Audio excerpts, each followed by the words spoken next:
వెంకటేశ్వరరావు గారిని చూసినప్పుడు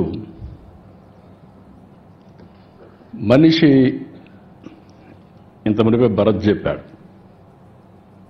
ఒక మాటలో చెప్పాలంటే మా ఫ్యామిలీలో మోస్ట్ రిలాక్స్డ్గా జోవియల్గా ఉండే వ్యక్తి వెంకటేశ్వరరావు గారు. చాలా ఈజీగా ఎన్ని కష్టాలున్నా ఏమున్నా మనిషి కనపడినప్పుడు హ్యాపీగా ఇది చేసేవారు. ఇటీవల ఒకసారి కలిసినప్పుడు నాకు కొన్ని అనుమానాలు వచ్చాయి. యాక్టివ్ లైఫ్లో ఉన్నారు, ఆల్ ఆఫ్ ఏ సడన్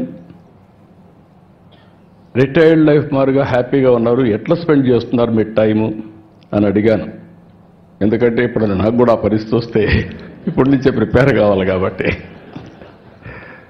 ఆయన ఒకటే చెప్పాడు,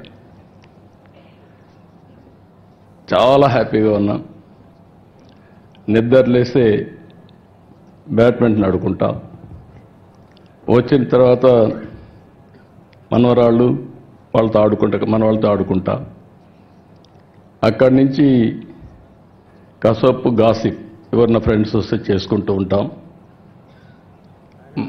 మళ్ళా ప్యాక్ ఆటకు పోతాడు, మధ్యాహ్నం అయితే ప్యాక్ ఆటకు పోతా, ఆడొక 2 గంటలు ఆడితే మైండ్ స్టిమ్యులేట్ అవుతుంది, హ్యాపీగా వచ్చి నిద్రపోతాను. What a wonderful life.